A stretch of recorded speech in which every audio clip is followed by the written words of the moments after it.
Welcome back students again. और आज मैं आप लोगों को डायरेक्ट और इनडायरेक्ट स्पीच में इम्परेटिव सेंटेंस को एक्सप्लेन कर रही हूँ। उससे पहले ध्यान दें कि डायरेक्ट से इनडायरेक्ट बनाने से पहले रिपोर्टेड स्पीच के सेंटेंस को ध्यानपूर्वक पढ़ें। और इसके बाद अगर रिपोर्टेड स्पीच एक इम्परेटिव सेंटेंस है तो रिपोर्टिंग वर्ब को भाव के अनुसार बदलें, ऑर्डर में, रिक्वेस्ट में, एडवाइस में, एंट्रीट में, विश में, जिस प्रकार से भाव आते हैं।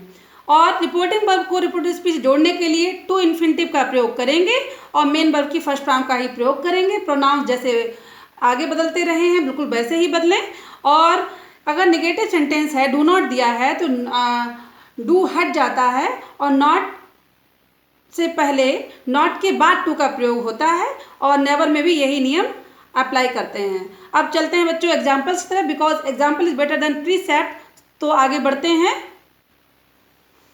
देखते हैं बच्चों। मैंने ये टेबल बना रखा है, अगर आपको कुछ नोट करना हो तो आप साथ साथ नोट भी करते जाइए। देखिए डायरेक्ट स्पीच में सर्वप्रथम आप समझें कि my grandfather said don't avoid medicines. तो ये आपका एक परामर्श है ना। तो मैंने परामर्श को मतलब एडवाइस को मैंने एडवाइज्ड क्रिया का प्रयोग किया और चूंकि डू नॉट ये बनाया है तो डू हट गया, नॉट टू अवॉइड मेडिसिन। तो ये इस प्रकार से बन गया है। इसी प्रकार का निषेध वाला एग्जाम्पल और देखें, do not make a noise said the grand mother. तो कभी कभी रिपोर्टिंग वर्ब बाद में दी होती है तो रिपोर्टिंग वर्ब को उठा के पहले लाए हम। तो ग्रैंड मदर और डू नॉट को हम लोग क्या करते हैं, डू नॉट को इस तरह से प्रयोग कर सकते हैं और डू नॉट को सीधे फॉरवर्ड में बदल देते हैं, फिर डू नॉट का प्रयोग नहीं होता है, केवल टू से सेंटेंस को जोड़ देते हैं। समझें, the grandmother forward to make a noise. Number 3 sentence देखें, I said to the teacher please explain this question to me. तो चूंकि प्लीज दिया गया है, प्लीज को हम रिक्वेस्टेड में बदलेंगे। I requested the teacher to explain that question to me. इसका क्या हो गया, दैट। बाकी परिवर्तन वैसे ही होंगे जैसे आप आगे अभी सीख चुके हैं। अब he said to the servant leave my house at once. तो उसने सर्वेंट से कहा, तो सर्वेंट से बिल्कुल एज इट इज, ये तो ऑर्डर है ही, हर बच्चे जान जाएगा।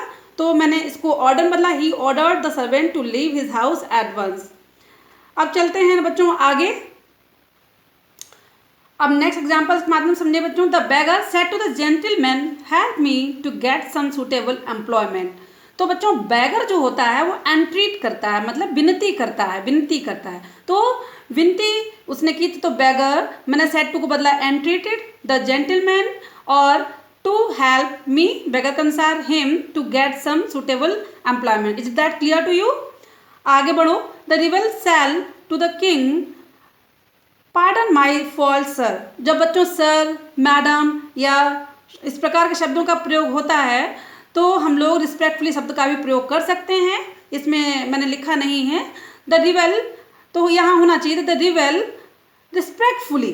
अगर रिस्पेक्टफुली उस वाक्य में जोड़ देते तो ये वाक्य और सुंदर बन जाता। तो the rebel beg the king to pardon his fault.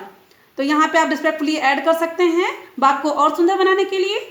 और चलते हैं नेक्स्ट एग्जाम्पल की तरफ, shoot the prisoner said the टैरेंट। टैरेंट मतलब निरंकुश शासक जो होता है। तो निरंकुश शासक हमेशा कमांड ही करता है, ऑर्डर। तो ये सेड टू को कमांड में बदल दिया गया और टू से मेन वर्ब की फर्स्ट फॉर्म जोड़ दिया। चलते हैं आगे, the shopkeeper said to me please buy the cloth soon. तो शॉपकीपर यहाँ पे प्लीज को रिक्वेस्टेड या अर्ज दोनों में बदल सकते हैं। तो यहाँ पे आपकी ये भी एक रिक्वेस्ट है, तो इसमें आपने इसको अर्ज में बदला और टू बाई सेंटेंस को जोड़ दिया। आगे बढ़े बच्चों, नरेशन में जब लेट वाले वाक्य दिए होते हैं तो कुछ चीज़ें हमें ध्यान रखनी होंगी। लेट हमें क्या क्या शो कर सकता है। लेट कभी प्रपोजल दिखाता है तो कभी कोई रिक्वेस्ट दिखाता है, कभी कंडीशन, है ना। तो इस प्रकार से हम लोग पहले उसके भाव को समझेंगे। और एक बिल्कुल सिंपल तरीका है कि लेटस रिपोर्टेड स्पीच में दिया गया है तो सीधे लेटस को बदलेंगे दैट, दे या वी शुड में बदलेंगे। और इसके बाद में लेटर से शुरू वाक्य रिपोर्टेड स्पीच की रिपोर्टिंग वर्ब जो सेड या सेड टू को प्रपोज्ड या सजेस्टेड में बदलते हैं। और अगर सेड टू दिया हो तो प्रपोज्ड और सजेस्टेड के बाद में टू का भी प्रयोग करेंगे। और सीधे सीधे बात में अगर रिपोर्टेड स्पीच में लेट मी दिया हो तो रिपोर्टिंग वर्ब को बिना कुछ सोचे विचारे क्वेश्चन में बदलें। बच्चों, practice makes up man perfect, तो without practice you can't gain anything. तो चलते हैं प्रैक्टिस की तरफ, एग्जाम्पल्स के माध्यम से प्रैक्टिस करो बच्चों।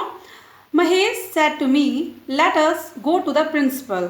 तो महेश ने मुझसे कहा कि हमको प्रिंसिपल के पास चलना चाहिए। तो महेश ने क्या किया? प्रपोजल दिया। तो Mahesh propose to me that they should go to the principal. अब बच्चों यहाँ देखिए, यहाँ पे दे का प्रयोग हुआ है, दैट दे शुड क्यों हुआ है? क्योंकि यहाँ महेश थर्ड पर्सन है, तो थर्ड पर्सन जब है यहाँ पर है तो दे आया है। अब नेक्स्ट एग्जाम्पल को समझो। I said to Hari let us leave this place. तो आई यहाँ पे प्रपोज भी कर सकते थे, लेकिन सजेस्टेड टू दोनों कर सकते थे, दोनों में से एक। तो I suggested to Hari that we, मैंने यहाँ पर वी का प्रयोग किया क्योंकि आपका जो सब्जेक्ट है वो आई है, फर्स्ट पर्सन है, तो यहाँ पे हमें वी लगाना है, दे लगाएंगे तो वाक्य गलत हो जाएगा। ठीक है बच्चों। अब चलिए, the principal said to the peon let this boy come in. Principal हमेशा ऑर्डर ही करते हैं, तो सिंपल आपको बिल्कुल आंख बंद करके ऑर्डर में बदल देना है और वाक्य आपका बन जाएगा। The principal order the peon to let that boy come in. He said let me have a cup of tea. इस सेंटेंस में लेट मी वैसे तो रिक्वेस्ट है, लेकिन कभी कभी इस प्रकार की स्थिति आ जाती है, तो यहाँ पे रिक्वेस्ट नहीं, कोई व्यक्ति ऑब्जेक्ट नहीं दिया गया है। अगर ऑब्जेक्ट होता तो सीधे रिक्वेस्ट लगा देते, तो बस ये दिखाएंगे कि विश है ये। तो ही सेड, तो मैंने सेड को बदला विश्ड में। और कब जब लेट मी इस तरह से वाक्य जब आया है तो यहाँ पे he wished that he might have a cup of T, ये उसकी इच्छा व्यक्त हो गई। नेक्स्ट एग्जाम्पल में ही said let us sleep now. तो अब बच्चों बहुत इंपॉर्टेंट चीज़ है, बच्चे गलती अक्सर करते हैं। अगर रिपोर्टिंग वर्ब में ऑब्जेक्ट नहीं दिया गया है तो जब हम सजेस्टेड में लेटस की वजह से यहाँ जब हम रिपोर्टिंग वर्ब सजेस्टेड बदलेंगे तो इसके बाद में टू तभी लगाएंगे जब अगर ऑब्जेक्ट है, ऑब्जेक्ट नहीं है तो नहीं लगाएंगे। तो he suggested that they should sleep then, now का देन हो गया। Don't let him go right the teacher. तो टीचर तो ऑर्डर ही करते हैं, द टीचर ऑर्डर ब्रैकेट में देम, किसी से ऑर्डर किया, इसलिए not to let him go. बच्चों मैं समझती हूँ कि आपको बहुत अच्छे से समझ में आ गया होगा। So carry on study, practice and practice and practice. Okay, good bye.